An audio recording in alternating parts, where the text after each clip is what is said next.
Rise up!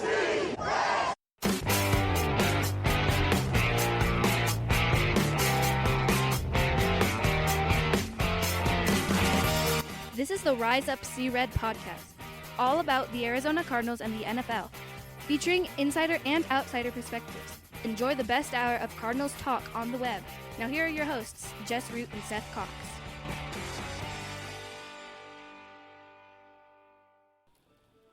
Hello, Arizona Cardinals fans, and welcome to the latest edition of the Rise Up See Red podcast, the best of Cardinals talk on the web. I'm your host, Jess Root from CardsWire.com, USA Today's NFL Wire site covering the Arizona Cardinals. We're up at episode 520, the second of our two free agency previews. With me recording on a Thursday afternoon is Seth Cox, my co-host from RevengeOfTheBirds.com, the Arizona Cardinals site from SB Nation, and also one of the hosts of the original Draft Breakdown podcast. Again, next week, we will have two shows with Seth joining me, with Justin Higdon, his co-host for the draft show, joining us on this show.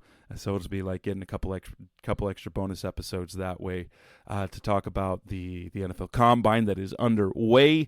Seth, we were going to talk just free agency, but the NFLPA came out and released their report cards for the 32 teams, and like we talked about last year, my goodness, this is one of the smartest things that the Players Association has done in years, because it puts pressure on the teams, and some people might think not much of it, but honestly, I think it is brilliant publicity to have these report cards about their facilities and working, conditions and staff and things like this. And the Cardinals, still not great, but definitely going in the right direction, right? Yeah, and that was the big thing, is some improvement. And we know that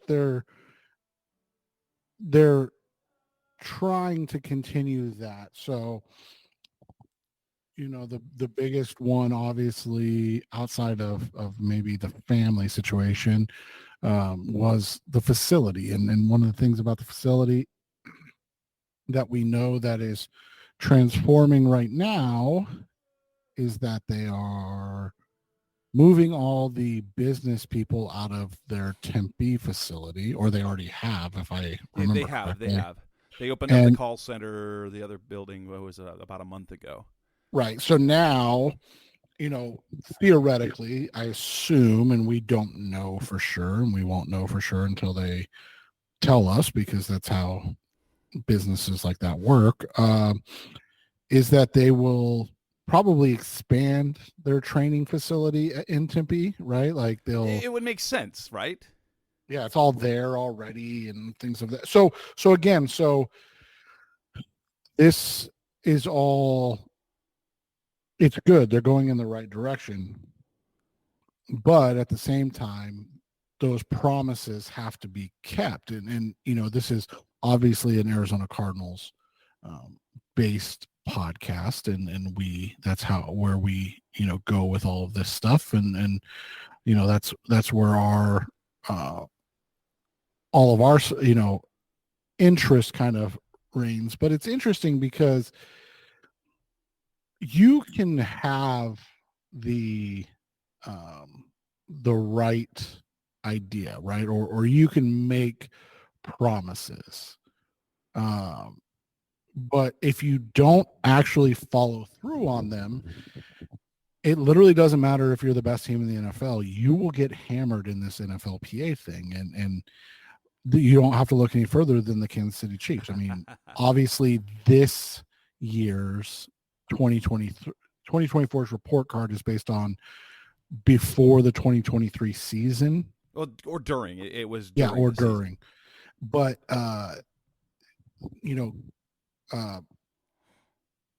the Hunt family, or Clark Hunt, is the worst rated owner in the NFL. And to be fair, the context of the grading the owner was not about football. It was about the belief that the owners will spend money to improve facilities. Only three coaches or three owned teams had F owner grades. It was the Chiefs, the Steelers, and the Cardinals. Three of the, interestingly enough, Three long time family-owned teams. And the reason why, and then you go up and you look at it, right? And food cafeteria C, and this is the chief C minus, the nutritionist, dietitian F, 31st, locker room 28th F, training room 31st D, training staff 32nd D. So that all goes to the owner, and they're saying basically, we don't believe that you're going to invest it. Because remember, the owner came out and said, well, you guys played so long that we didn't have time to do the renovations that we had promised. So that, again, is Chiefs based. So turning this back to the Cardinals, he's rated as the third worst owner in the NFL.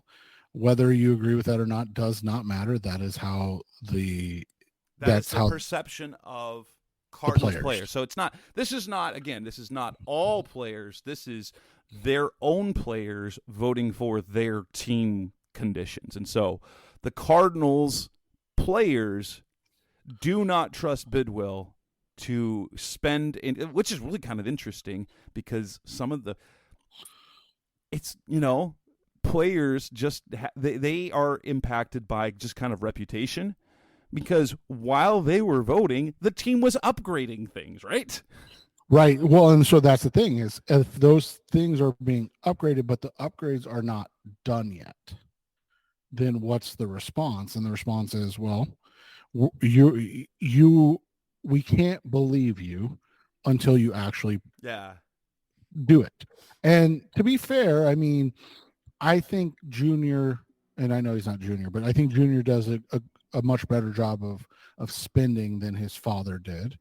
But at the same time, you have to actually go out and prove those things before they believe you. Whether that's fair or not is a different conversation. And so for Bidwell to be an F and the third worst owner in the NFL, it is telling that do what you promise. Improve the locker room, 31st in the NFL. Improve the training room, 25th in the NFL. Improve the weight room, which they did improve. We have to acknowledge that. They went from 31st to 27th. And that was because they replaced apparently the hazard that was the weight room before. And then, replace some racks and stuff like that. But, it's interesting because, the Cardinals overall went from 31st to 27th. It's important to note some of the improvements they did make. Now, some of that was Jonathan Gannon. Right. Because, one of the things that was the knock is that they didn't feel they had enough strength and conditioning, strength coaches. Jonathan Gannon quadrupled the strength and conditioning staff, creating an entire department of football performance. Instead of just Buddy Morris and Mark Stevens as the only guys there, or whoever, I can't remember who it was his assistant. But it was a nobody. Like, it wasn't like they had, and that's still something that they're fighting. But they expanded it to they've got you have Buddy Morris, who's over, recovery and rehabilitation. Reconditioning, I think, is he's the senior. He's a senior reconditioning guy. You've got Evan Marcus as the top strength coach, and you've got 4 other assistant strength coaches now with different roles. And so that improved. They stopped charging the players for food. By the way, which was the biggest one to me, because that became, and there was a laughing stock. Wow. Right, rightfully so, was a laughing stock. You were a joke of an organization because of that. And so, who's the laughing stock is right now is the Chargers for charging for childcare right now. Right. And so that's the thing, is they did a nice job. And you look at it, they were one of 14 teams that last year, I'm reading last year's, one of 14 teams that did not offer a family room, and one of 11 teams that did not offer daycare. They've improved both of those situations, which is what these things are supposed to do, right? They're supposed to say, this is what we need from you as an organization, or as athletes or workers. and you need to improve that. The food services, like you said, went from tied for last at 30th, and now they're And I think 28th. they still the quality is still in question by the players, but I think the fact that they don't get charged for it now makes things a little bit better. The one that it's really kind of interesting is what they think about the locker room and the training. Is it feels they think the locker room is too small and that the lockers are too small for their space. Like, they have to also understand the Cardinals underwent an multi-million-dollar renovation of the weight room and locker room just 10 years ago.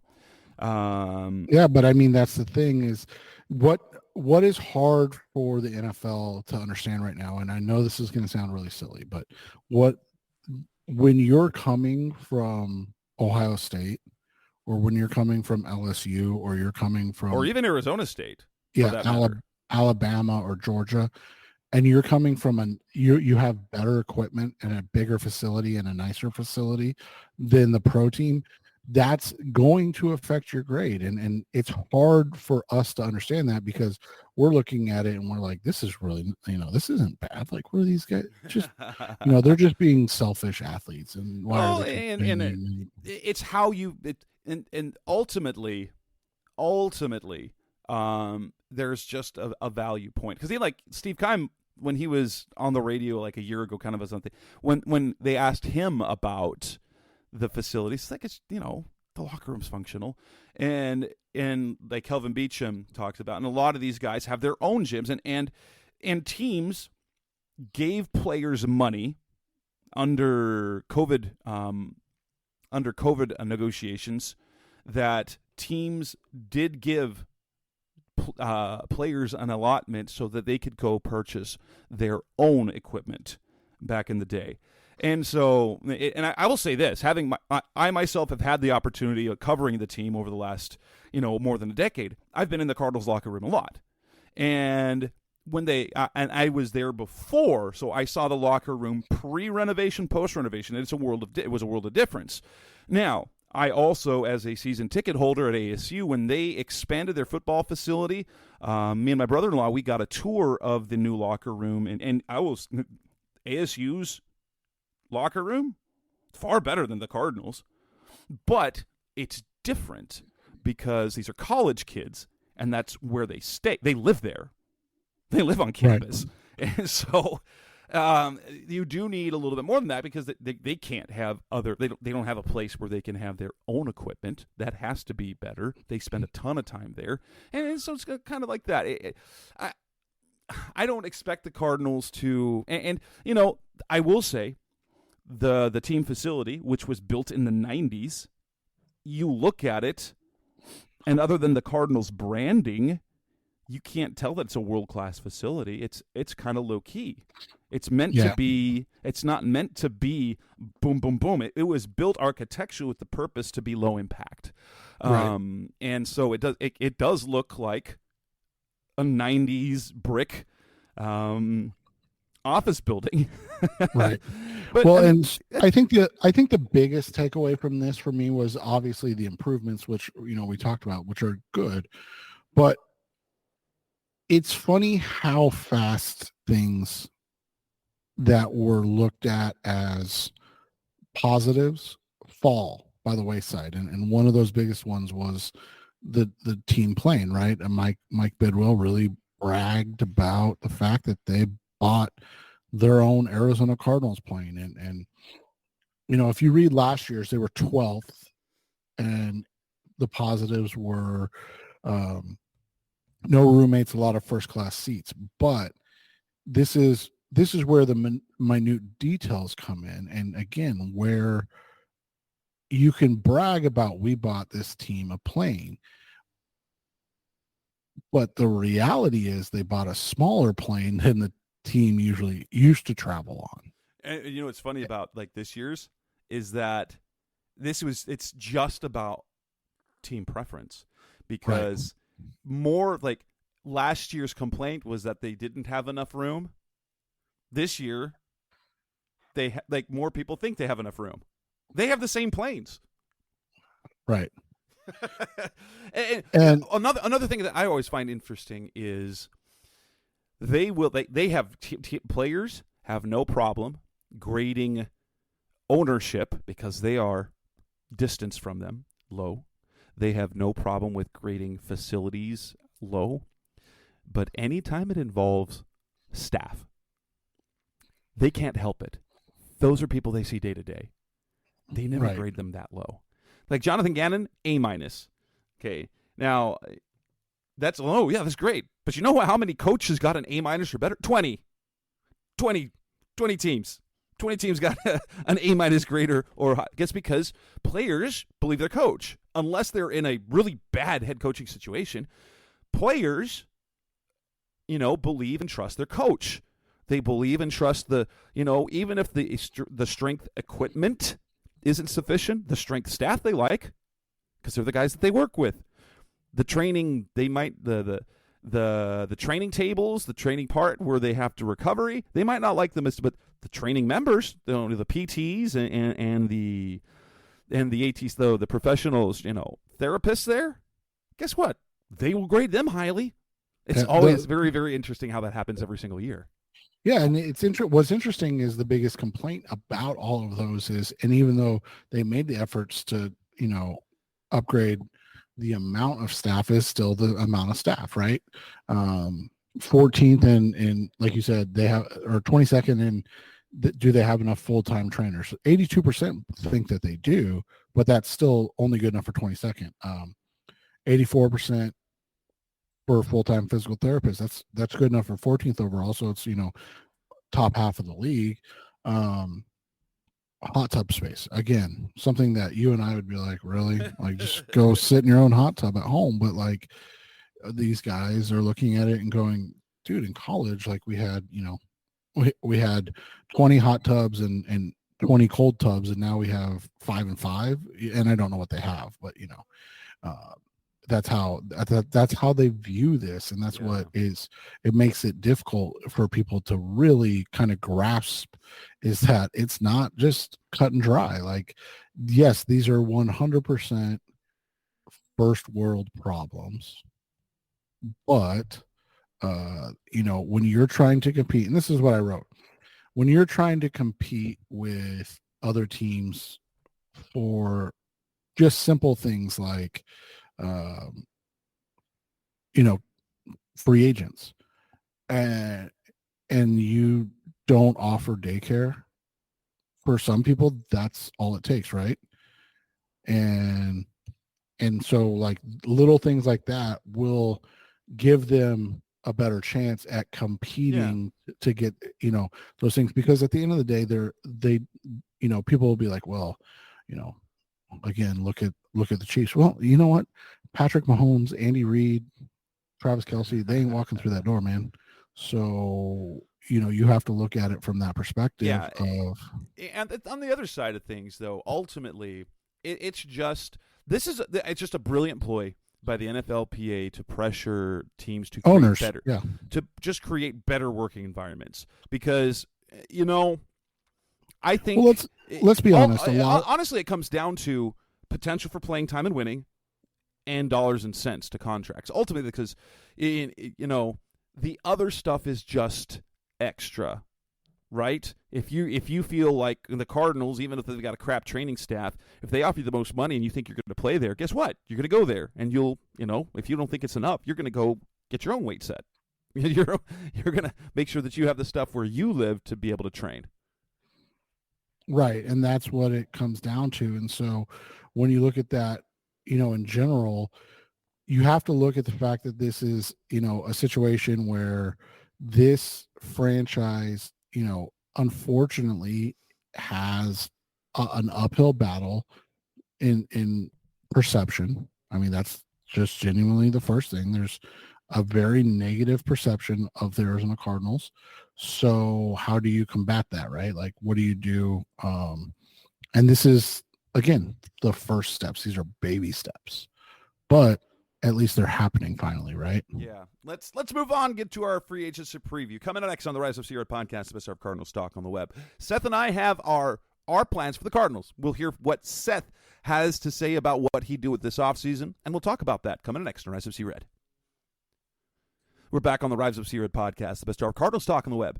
Free agency plans, we both of us, without consulting one another, other than a few comments just right before we started recording, kind of put together our off-season plan, what we're going to do for the Cardinals this off-season, cuts, trades, things like that, signings, and not the draft. I mean, that's something we'll deal with later, and we'll project kind of what we think. But let's hear what Seth does. I don't know how you want to do that. I'm assuming you want the same thing, both Spot Track and Over the Cap. After things have adjusted, both have the Cardinals sitting at $51.1 million in cap space. How I'll talk about mine, I'll go, okay, that's where we start with. These are the cap things that we're doing. These are the things I'm doing, trades, cuts, and then kind of talk about the transactions and how much cap space we think it's going to be after that. So let's hear what you've got to say, then we'll discuss it. Yeah, so it's interesting when you go to Spot Track, and I don't know what Over the Cap always freezes my computer, so I just don't use it. It's silly, but whatever.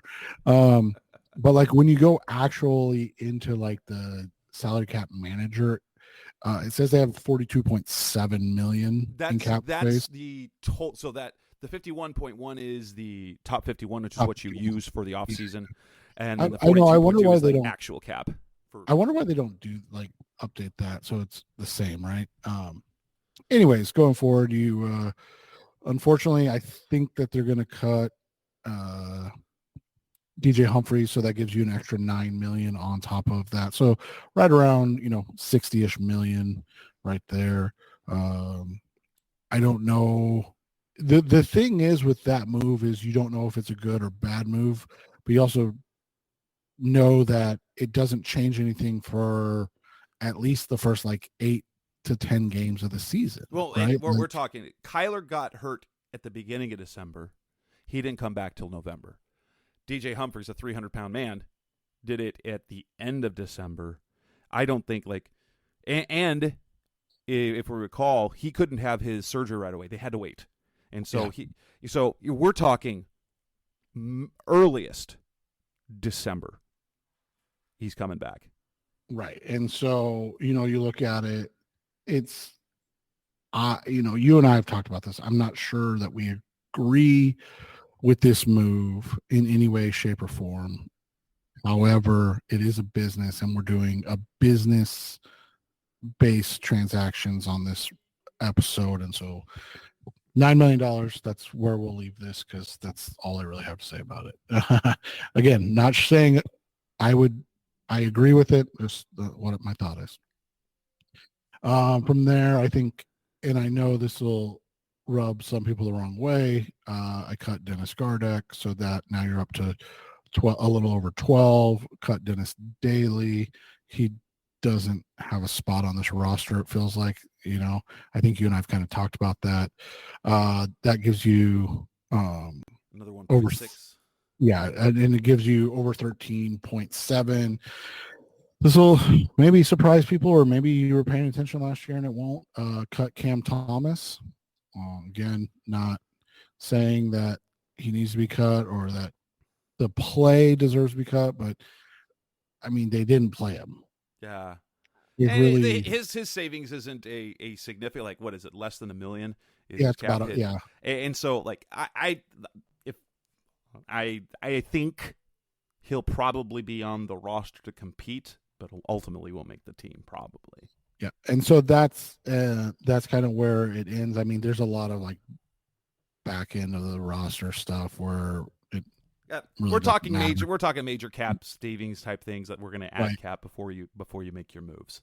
Yeah, and so that gives an additional 14.5, call it for easy math. So when you go from your 14.5, now you're at 66.3 million. Realistically, you're at 66.5 million. So you've actually got some room to make some moves now. And so the first one that I think that they need to make, and the one that I would do, because I think it gives you some flexibility immediately in your off season. What you want to do is I go and I bring in Kevin Dotson. So Dotson is going to cost you probably 15 to 16 million a year. Obviously, the way that everything kind of works, right, is you're not going to pay him 16 million a year, right? Like, just Right, they won't count that much. I figured that. So if you're say, what do you think you're going to get him at 64? yeah, 464. Then you're probably your first year cap hit is we're going to be around 7 million. I would you can probably work it, but like I if I were calculating that, I'd say let's go with a $10 million cap hit in year one. Right. So I think let's do 10 for easy math. That brings you down to 55 in a half. What's interesting is, what do they need for the draft again? I don't even remember. Jeez. How much cap space do they need for the draft picks? I don't know. I know. I don't know off the top of my head. I hate that rule. But and so you look at it. So that's the first thing I do. And what that does is that frees you up. That frees you up to go a couple different ways. First off, obviously, now you can continue to pursue a veteran left tackle like we talked about, Donovan Smith. I don't think Tyron Smith would come here, and that's not a shot at Arizona. I just don't think he's going to go anywhere but Dallas, but that's, you can do that. Or you can get a guy on late day one, early day two to kind of compete. So there are some options, but that's the first one I make. So $10 million. The next one I would make would be to trade. And obviously we've talked about this, and I don't know how it would work in terms of if they would take 35. So we'll make it a little bit of a upgrade, and we'll say it's 27. Again, I have no problem with it. And I would trade 27 for L'Jarius Sneed. Now, you've stealing my thunder, man. You're stealing my thunder. Sorry, man. but I mean, but like we said, that gives you, again, flexibility, right? I know you lose a draft pick. Ideally, you lose 35, but let's not make this overly Cardinal centric and be what like, are you thinking contract? Just a preview. I said 4 years, 75. Okay, I was gonna say 490. Oh, or okay, sorry, no, okay. Sorry, I meant 590. Sorry, 590. Okay, so yeah, that's kind of right on the same thing. Yeah, so 590 with basically, realistically, it's more like 4, but just for housekeeping, it makes it easier. So that's where I would be with that. That gives you just a little bit more wiggle room. And again, the idea behind all of this is freedom. And what I mean by that is the ability to then go pursue other guys in the draft, especially, where you're not having to say, okay, let's hope Enos Rakestraw gets here. Okay, let's hope, Kamari Lassiter gets here. Let's hope, or, okay, we're going to take Terrion Arnold at 4 because Marvin Harrison Jr. went 3, and we just don't want to take the chance of missing him. And man, we desperately need a cornerback, right? Like, that's my whole thing.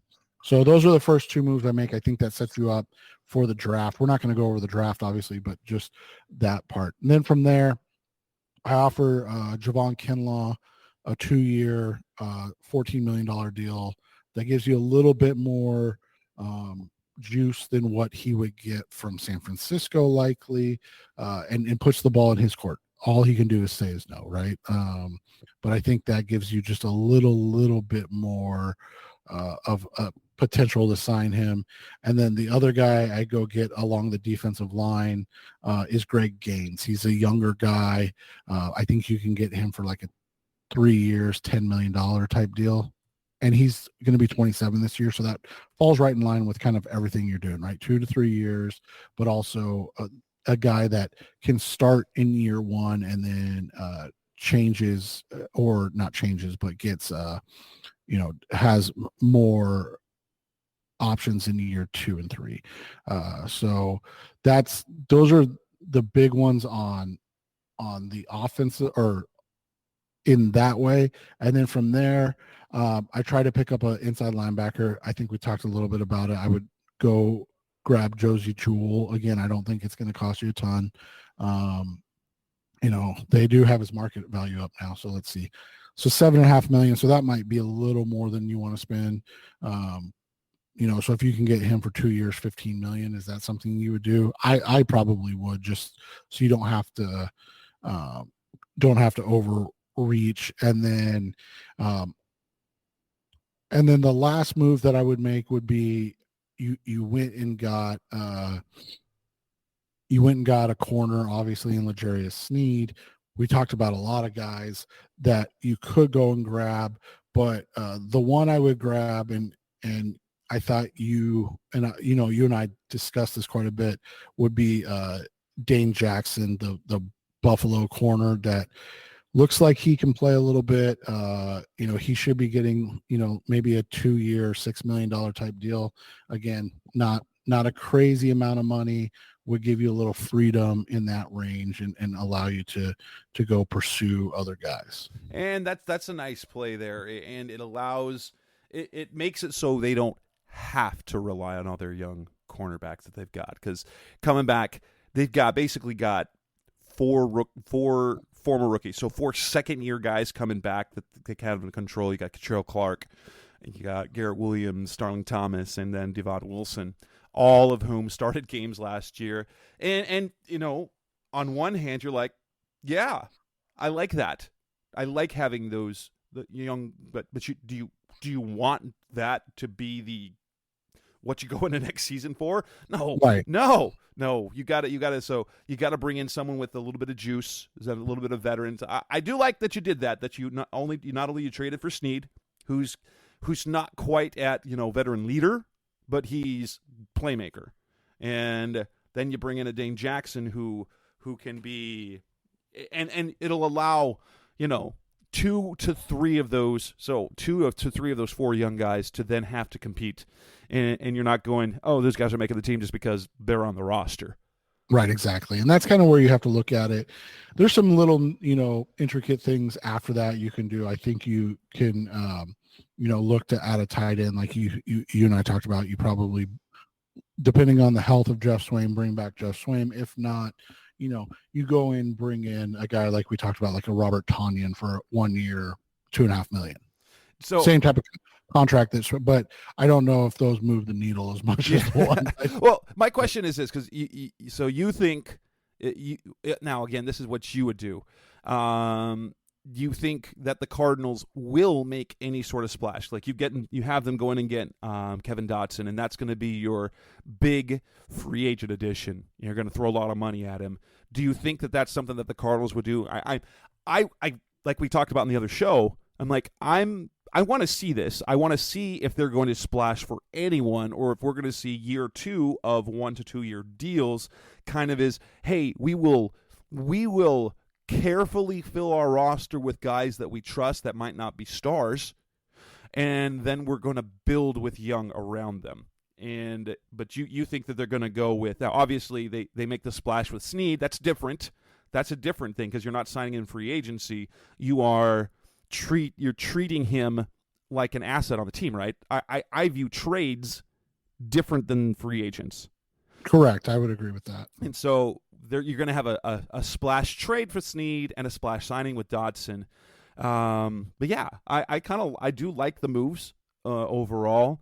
Dotson would be a really nice addition, and like you mentioned in the other show, not only does it help the Cardinals, it means that the Rams have to fill a hole, which is, if you can weaken an opponent. The same thing with Kinlaw. Not that Kinlaw was playing significantly, but you still have to find somebody to then fill that role. I like all the moves. They're different than I did. Like, a couple of those things are there as well. I forget. What did you do?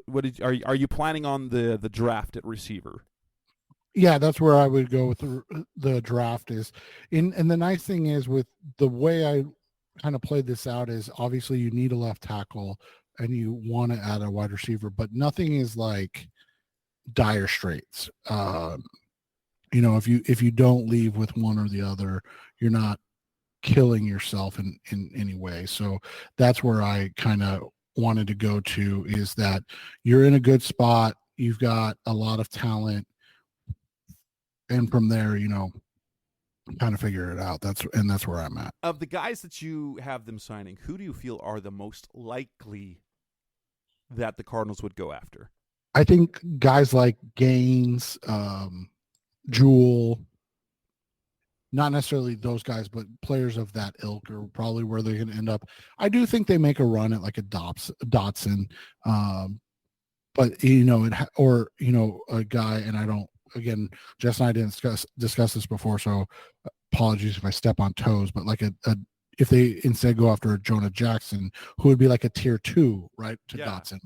Like obviously Dotson is the guy that every team wants, but if you don't get him, it's not like, oh, there's no hope. Like Jonah Jackson would be a fantastic guy that you'd be like, oh, that's not just a secondary type of play, but that's a guy that can start and play significant time for a contender. Yeah.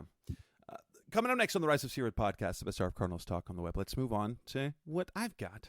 That's coming up next on Rise of Sea Red. We're back on the Rise of Sea Red podcast, the best hour of Cardinals talk on the web. So I did things. So we do, ours do cross paths a little bit. So we're going to start. The Cardinals have $51.1 million in cap space to start the offseason. This is how I go. Cut DJ Humphries. Do I want to do that? No. I don't like it, but football wise it makes sense. The only reason it wouldn't make sense for me, and I can see this. You cut him, you're getting nothing. You eat that money if you've got space for it. You could, if he comes back in December and you've already got a tackle replacement for him, he's got a year left on his deal. You can get something for him. And so I think they're going to be more short-sighted. But by the way, neither of us are advocating this. I want to strongly say that. We just think it's going to happen. Yeah, but we also are trying to be semi-realistic about these things and not be like, yep, they're going to sign Kevin Dotson. They're going to trade a third-round pick for L'Jarius Sneed. They're going to sign Michael Pittman and T. Higgins. Yes. We're trying to be somewhat some of them are still pie in the sky, but this is not building a Madden team. Right, exactly. Yep, that's fun. Then I make two other cost-cutting moves. These are obvious. Cutting Zach Pascal is going to save a couple of million. Oh, man, I forgot about that one. Good call. Cut Zach Pascal, cut Dennis Daly. But here's the thing that I would do, not because I just think it's going to be better for the building of the roster that's trading Buddha. Because I feel this offseason, there's one of two things going to happen. You're going to extend him or you're going to trade him. And so I trade him. What the terms of the trade are going to be, I don't know. But this is just I think he will ultimately get traded this offseason.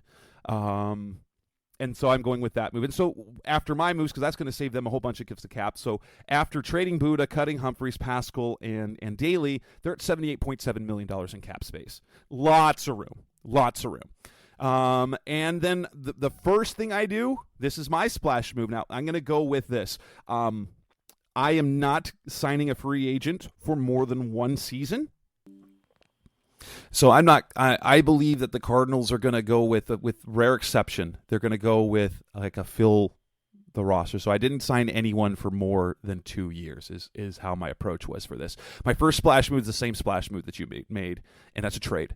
I'm going to assume it's going to take 35 or 27, and it might take. If not 27 this year, I think it'll take a pick this year and next year. Since he was, they might franchise him, it would take 2 firsts. If they take a second and this year and a second and a fourth, or a first and a fifth, I think that's kind of the route they go. But ultimately, I'm going to trade for L'Jarius Sneed. That's my splash move. And that's my biggest, and you had him at $590. I said $475. I figured that his cap hit this year would be $8 million. just throwing things. So I've got $70.7 million in cap space left. I then go and extend James Conner, but I don't think it's going to save any money against the cap this year. He's already got about a $7 million cap hit. No, he's at 8.9. So it will save a little bit money against the cap. And no matter what, you're going to carry $3 million of the previous contract. But when you pay him up front, I'm going to say, including this year, 3 years, $24 million. So it's basically 2 years beyond. You're going to pay him probably about $10 million up front. But I'm going to say that this is going to make it so that he's going to count about $7 million against the cap this year. That'll save about a couple of million, so it's at $60.7 million. But then you've got Conner extended, but not too far out.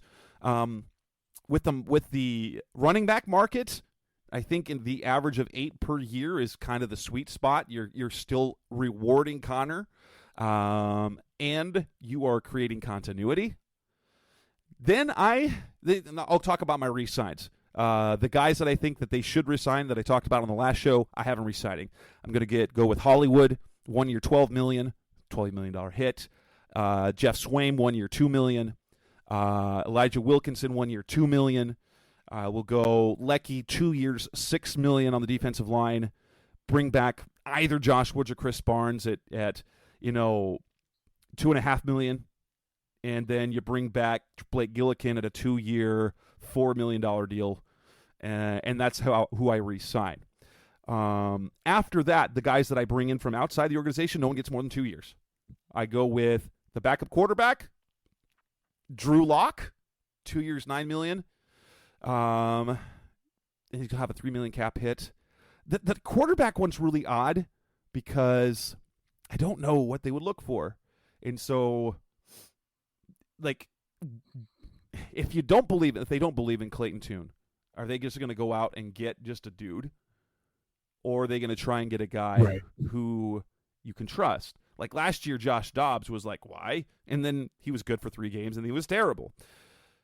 Do you go with old like Tyra Taylor? He's going to be pricier. Or do you go with, I think Drew Lock is kind of he knows he's not going to start anywhere, right?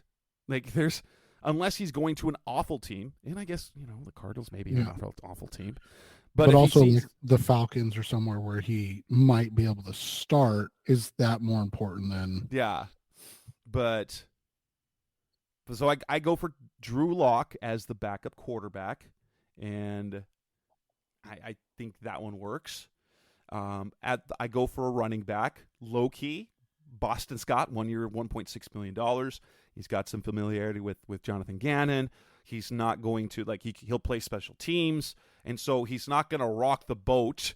But you can also see as a little bit of offensive upside to where he could be like a Michael Carter is, and he could compete for playing time viably behind James Conner. Right.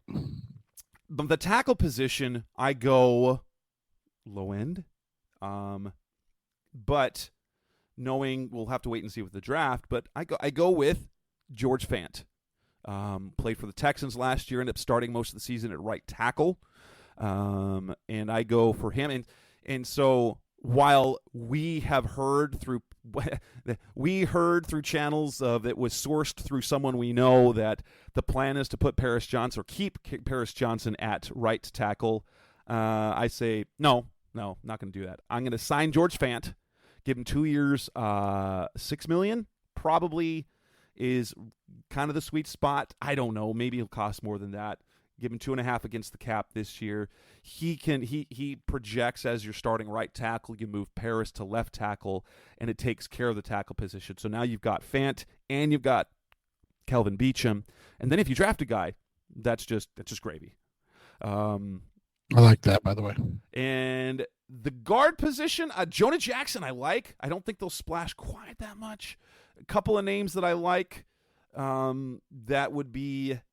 It's a lower Dalton Risner. I go with Dalton Risner to play left guard. You give him 2 years, $9 million, going with the $4 million cap hit, and then so that you've rather inexpensively, and you still got guys on the roster. So you've got Elijah Wilkinson, who's a veteran who can play guard tackle.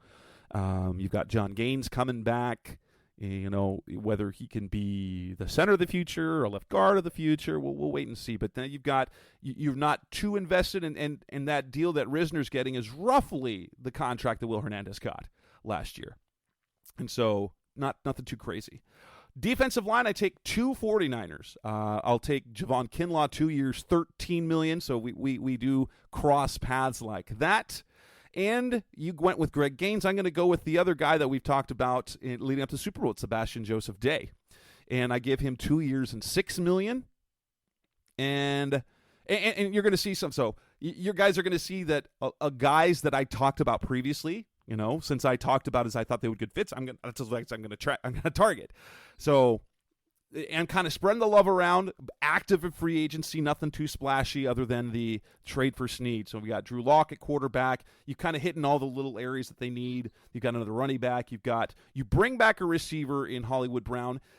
If I'm looking for another receiver as kind of my backup plan, if he's going to cost too much, here's what I had planned for them at receiver as who was that guy? Let me pull up the receivers that I was looking at. You could go Josh Reynolds. Like, we think it's going to be everything is going to work out draft-wise, and they're going to get one of those top 3 receivers at the top. So you feel pretty good about that. Well, I mean, they definitely are going to get one of them. It's just a matter if that's what they want. If that's ultimately what they want, they know they're getting one of those guys. I'd like a guy like Josh Reynolds. Not going to cost too much, right? He's not going to be cheap. 2 years, $15 million, which is still a bigger splash than we've done before. You could go as well. Who's another? I'll say this: I really like Gabriel Davis, but he's going to cost more money than I think that the Cardinals are going to be willing. Juwan Jennings is a So if the 49ers do not tender Juwan Jennings, okay, as a restricted free agent, I'll go 2 years, $12 million for him, or maybe I think we'll go that route, or maybe 2 years, $8 million, because he's a guy who can fill. We've seen him do stuff. He comes up. Actually, that's not true. I forgot. This is the guy, KJ Osborne. He's the guy I like the best because he does you've got big play potential out of him. We've seen him. We saw him cook the Cardinals a couple of years ago.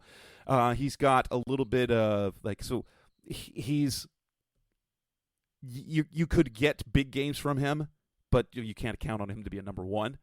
And so you get him kind of at 2 years, 15, and he's my backup.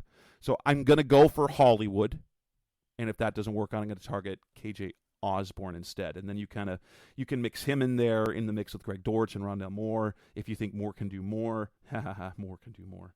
That's what I do that way. Then going to the defensive side of the ball, well, I was already there with Kinlaw and Sebastian Joseph Day. The linebacker I go after, so I've already re-signed either Woods or Barnes. I'm either way on those. I'm bringing back Lecky Fotu, and so we've got 2 new defensive linemen. I'm going to bring back as well LJ Collier, and I talked about this as I think he's a really good match as Drew Tranquill from the Chiefs. Give him roughly the same contract that Kaiser White got. If you look at their career arc, they're kind of the same thing. And give him 2 years, $9 million, and he'll count about $4 million against the cap this year. And then I'm going to re-sign Blake Gillikin. And then at safety, obviously there's a hole at safety, and that's the one thing that I had the harder time. And what the side I go with, because while they have Andre Sacheret under contract, and they trust Sacheret, they trust him enough that he can start. That doesn't mean I want him starting. I go out and go get Mike Edwards, who's been a starter, but was more of a kind of a nickel defensive back. He played 17 games for all 17 games for the Chiefs. Started 5 of them, had an interception, broke up 5 passes, had a fumble, led the league with 101 fumble recovery yards. He had 51 tackles. And you kind of go with the workmanlike defensive backfield there at safety instead of the star. You've got your really good safety in Jalen Thompson, and then a serviceable safety in Mike Edwards, and you're not going to break the bank for them. And that way, basically, you've taken the money that, honestly, the money that you saved from Buddha, you've been able to put into immediate cap hit in L'Jarius Smith, although that cost draft capital, and then your defensive linemen. And you basically, now if you're talking just straight cap, both free agent defensive linemen that you signed, plus the linebacker, so you get 2 interior guys and a starting linebacker for the cap hit that you were going to get from Buddha. And then you bring in a serviceable safety. I don't know if this makes your defense better. It obviously doesn't make it better on the back. Well, the addition of Snead does make that back end better, and your front end is better.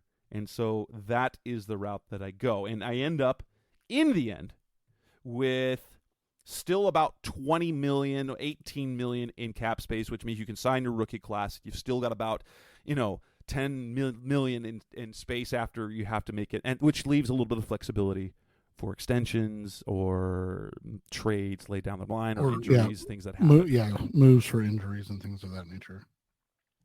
And what do you think of those moves? Yeah, I like it, man. I like the fact that you're able to, I know people are going to freak out about Buddha. Yeah, I mean, I do.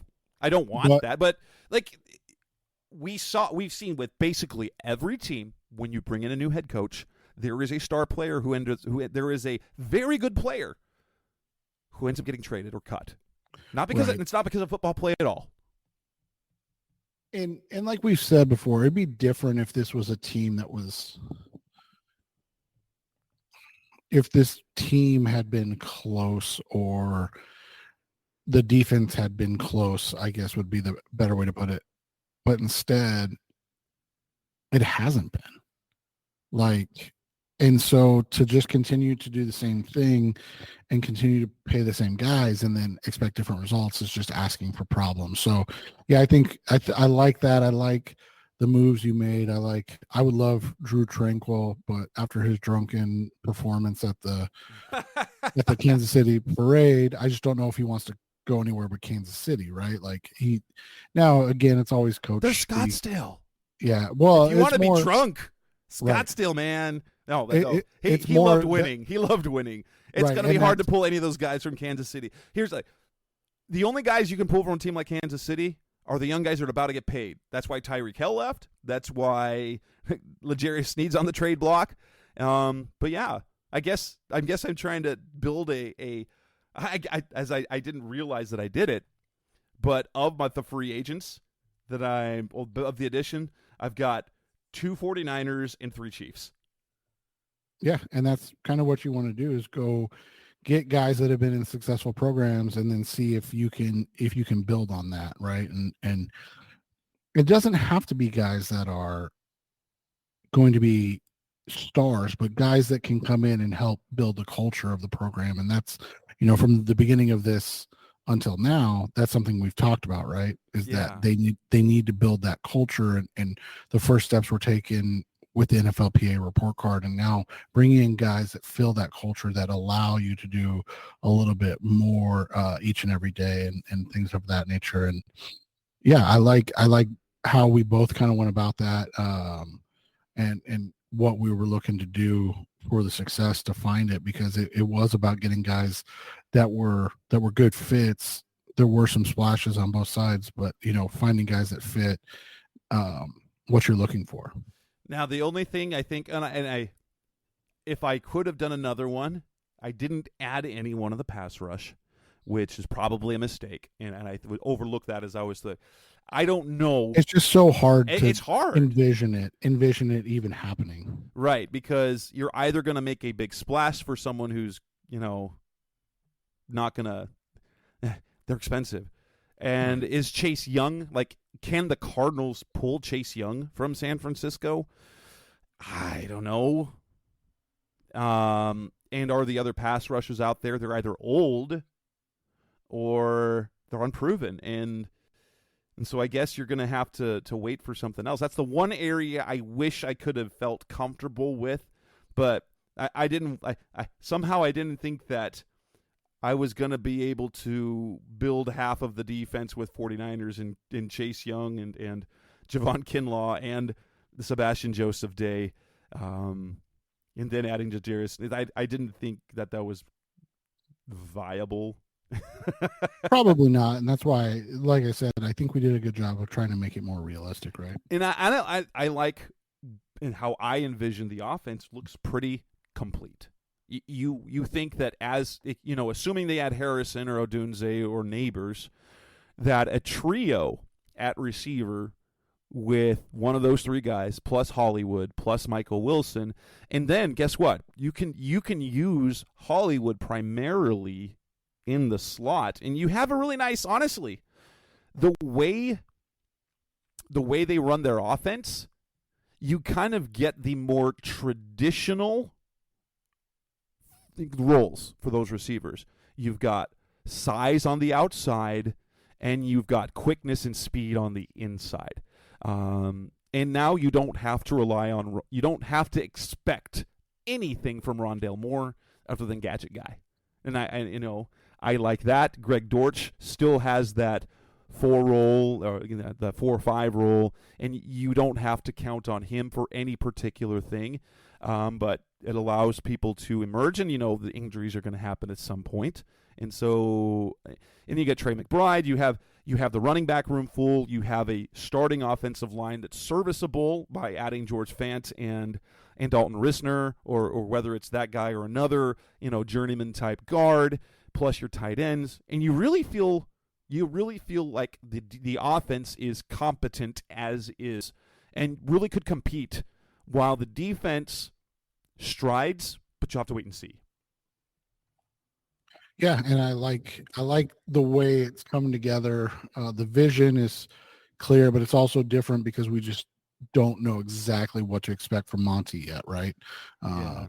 But we do know that they want guys that it's more about the love of the game and then guys and violence than it is anything else, and that's kind of what they're looking at now. And so, how do those guys work out in this area, and are they guys that at least fit what that billing is? And I think both of us did a good job with that. The one exception, and we both had him, and it's not any question marks about his love of the game or anything like that, but like Javon Kinlaw would be probably the biggest question mark on both sides. Yes. That's on. We didn't take major risk. Obviously, going out and spending that type of money on L'Jarius Sneed is risky, but look what we saw. What do we see? And he's a physical, and he fits physically and schematically for the type of player that we know that Jonathan Gannon wants on his defense. And right. So we feel pretty good about that risk. You want guys that can cover. You want guys that are physical, that can make plays on the ball. And I think, he won't have a Trent McDuffie on the other side, but I think he will be just fine in this defense. Yeah, I agree with that. And with that, we will wrap up this edition of the Rise Up Sea-Red podcast, the best hour of Cardinals talk on the web. We've had 2 shows of free agency. Seth and I gave our plans. We'll see how that goes, if anything goes according to what we would do. Not that we are proclaiming ourselves as great general managers by any means. Next week, we've got 2 draft shows about the Combine. Tune in for that. That's Seth Cox. I'm Jess Root. Thanks for listening as always. We'll be back again next week with 2 shows on the Combine.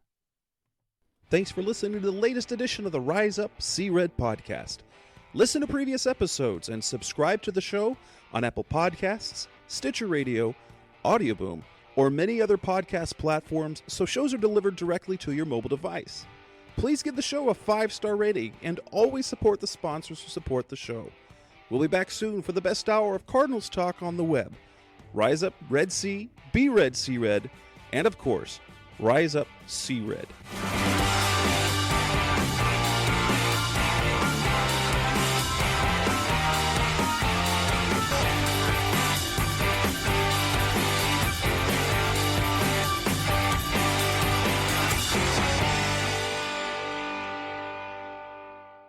Roll!